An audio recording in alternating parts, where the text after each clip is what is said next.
प्रश्नावली 4.1 question number 1। Question आपके screen पर। क्वेश्चन कह रहा है कि एक नोटबुक की कीमत एक कलम की कीमत से 2 गुनी है। इस कथन को निरूपित करने के लिए दो चरों वाला एक रैखिक समीकरण लिखिए। पहला प्रश्न कह रहा है कि एक नोटबुक की कीमत एक पेन की कीमत की 2 गुनी है।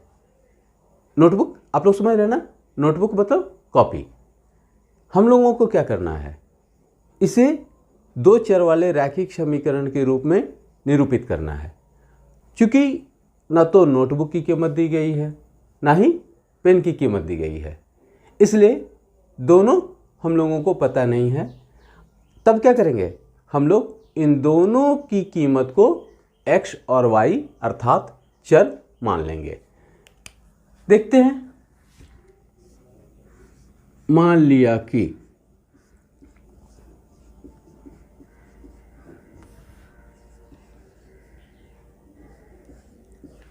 एक नोटबुक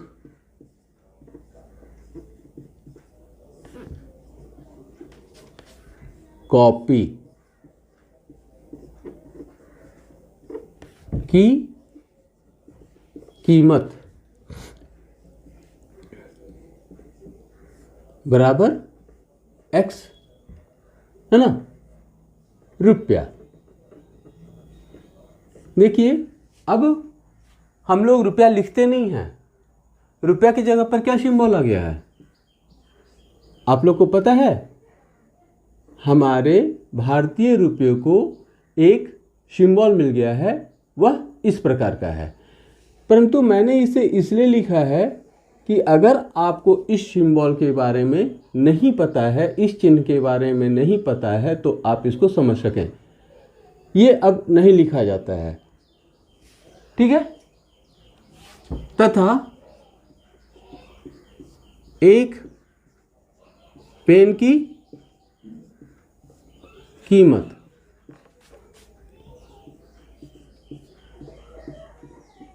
बराबर y रुपया। प्रश्नानुसार अकॉर्डिंग टू क्वेश्चन, एक नोटबुक की कीमत कितना है, x रुपया। यह किसके बराबर है, दो पेन की कीमत के, मतलब 2y। अगर एक पेन की कीमत y रुपये है तो दो पेन की कीमत क्या होगी, 2y होगी। जैसे एक उदाहरण ले लीजिए, अगर एक पेन की कीमत 5 रुपये है तो दो पेन की कीमत क्या होगी, 10 रुपये। 5 को क्या किया, 2 से गुना किया। यहाँ पर हम लोग क्या किए, यहाँ भी y को 2 से गुना किए। अब इसे किस रूप में लिखना है, ax plus by plus c बराबर 0 के रूप में। कैसे लिखेंगे, x minus 2y is equal to 0, है ना। यही हमारा क्या हो गया, उत्तर हो गया। प्रश्नावली 4.1 क्वेश्चन नंबर 2। निम्नलिखित रैखिक समीकरणों को ax plus by plus c बराबर 0 के रूप में व्यक्त कीजिए और प्रत्येक स्थिति में a, b और c का मान बताइए। पहला, 2x plus 3y is equal to 9.35 recurring, अर्थात 2x प्लस 3y बराबर 9.35 पर रेकरिंग सिर्फ 5 के ऊपर है। दूसरा प्रश्न, x माइनस वाई बटा 5 माइनस 10 बराबर 0। तीसरा प्रश्न, परंतु आपके बुक का चौथा प्रश्न, x is equal to 3y। चौथा प्रश्न, परंतु आपके बुक का छठा प्रश्न, 3x plus 2 is equal to 0। पांचवा प्रश्न, परंतु आपके बुक का सातवां प्रश्न, y minus 2 is equal to 0। इन सभी समीकरणों को ax plus by plus c is equal to 0 के रूप में रखना है। दूसरा प्रश्न, question number 2, 2x plus 3y is equal to 9.35 recurring, अर्थात 2x जोड़ 3y बराबर 9.35 पर रेकरिंग। हम लोगों को इस दिए हुए समीकरण को ax plus by plus c is equal to 0 के रूप में व्यक्त करना है और साथ ही साथ a, b तथा c का मान ज्ञात करना है। इसे A X plus B Y plus C is equal to 0 के रूप में लिखेंगे तो क्या प्राप्त होगा? 2x plus 3y minus 9.35 recurring बराबर 0, है ना। दोनों तरफ 9.35 रेकरिंग घटाने पर अब आप स्पष्ट देख रहे हैं कि प्राप्त समीकरण 2x plus 3y minus 9.35 recurring बराबर 0 यह ax plus B Y plus C is equal to 0 के रूप का है। अगर इसकी तुलना, किसकी तुलना? 2x plus 3y minus 9.35 recurring बराबर 0 की तुलना ax plus B Y plus C is equal to 0 से की जाए तब क्या प्राप्त होता है? a का मान प्राप्त होगा 2, b का मान प्राप्त होगा 3 तथा c का मान प्राप्त होगा क्या? Minus 9.35 recurring. अगला प्रश्न, क्वेश्चन नंबर 2 का 2, x माइनस वाई बटा 5 माइनस 10 बराबर 0 किस रूप में लिखना है?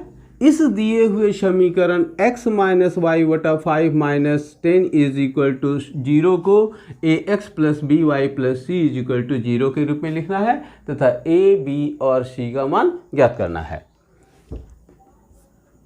x का हर क्या? 1, 10 का हर क्या? 1, इसलिए 1, 5 और 1 मतलब 1, 5 और 1 का एलसीएम क्या? 5। 5 को 1 से भाग दिया, भागफल 5। 5 को फिर से क्या करेंगे? इस प्राप्त 5 को x से गुना करेंगे, प्राप्त हुआ 5x माइनस एलसीएम को y के हर से भाग दिया मतलब 5 को 5 से भाग दिया, भागफल आया 1। 1 को y से गुना किया तो हो गया y, फिर क्या? माइनस साइन, इसलिए माइनस साइन।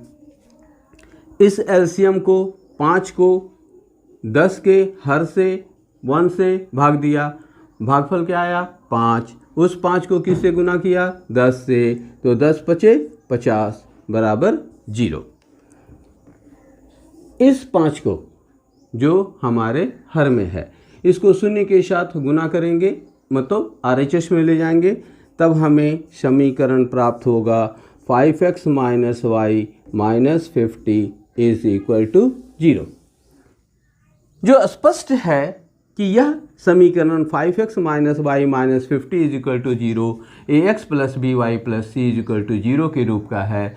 तुलना करने पर हमें प्राप्त होगा a बराबर 5, b बराबर -1 तथा c बराबर -50।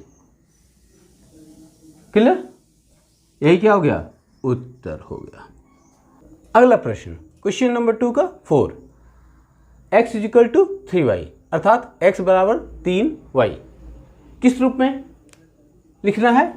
इसे हम लोगों को ax plus B Y plus C is equal to 0 के रूप में लिखना है तथा a, b और c का मान ज्ञात करना है। अगर 3y को RHS से हम लोग किधर ले जाएं? LHS में लेके जाएं तो क्या हो जाएगा? x माइनस 3y बराबर 0।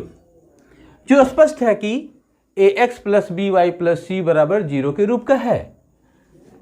तुलना करने पर मतलब x minus 3y equal to 0 की तुलना यदि ax plus B Y plus c equal to 0 से की जाए तो a का मान क्या प्राप्त हो रहा है? 1, b का मान -3 तथा अचर पद c बराबर 0, क्योंकि यहाँ पर कोई अचर पद नहीं है इसलिए 0 तो होगा ही, क्योंकि 0 को अगर किसी संख्या में जोड़ दें अथवा घटा दें तो हमें संख्या स्वयं प्राप्त होती है ना। और 0 को हम लोग लिखते नहीं हैं, लिखते हैं क्या? नहीं लिखते हैं, इसलिए c बराबर क्या हो गया? 0 हो गया। यही हमारा उत्तर हो गया, है ना।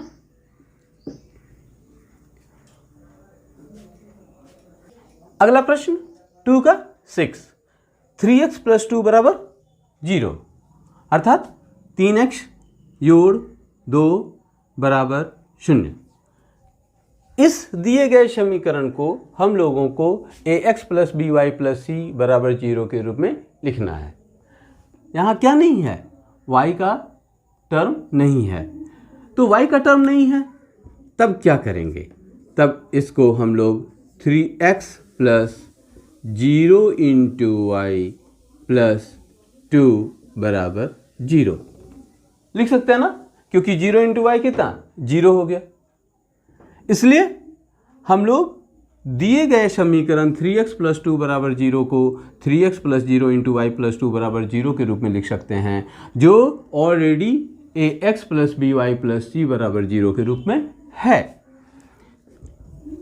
यदि 3x plus 0 into Y plus 2 is equal to 0, या यूँ कहें कि 3x plus 0 Y plus 2 is equal to 0 की तुलना ax plus B Y plus C is equal to 0 के साथ की जाए, तब हमें a का मान क्या प्राप्त होता है, a का मान 3 प्राप्त होता है, b बराबर कितना प्राप्त हो रहा है, 0 प्राप्त हो रहा है, तथा c अर्थात अचर पद बराबर 2 प्राप्त हो रहा है।